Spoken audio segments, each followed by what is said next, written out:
Pinatay sa pamamaril ang Chief Security ng Chief of Staff ni Pagadian City Mayor Samuel Co kanina.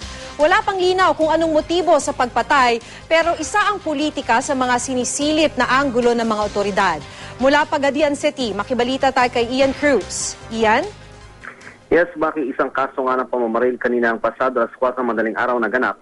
Sa kabila yan, Maki, na ipinatutupad umanong mahigpit na seguridad dito sa Pagadian City dahil sa epekto sa komunidad ng pagbagsak ng Aman Futures Group.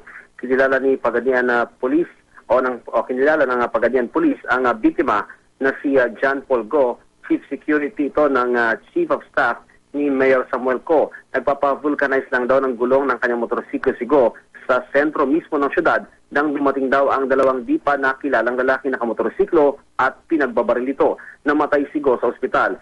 Sugatan din at patuloy na ginagamot ang vulcanizing boy na si Edgar Mante matapos mahagip ng bala. Ayon sa Pagadian Police, pilit pa nilang hinabol ang mga suspect pero di raw nila ito inabutan.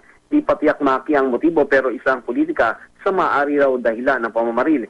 Ayon din sa Chief of Staff ni Mayor Co na si Vic Lingating, politika nga ang nasa likod ng pamamaril sa kanyang bodyguard. Ilang buwan na raw nakakaraan ay dalawang barangay coordinator daw nila ang magkasunod na pinatay. Ang Mrs. ni Go na si Evangeline, sinabi naman, Maki, na wala raw siyang alam na kaaway ang mister at hindi raw niya alam kung konektado sa Aman Futures Investment Scam o sa politika ang pamamaril sa kanyang asawa. Maki?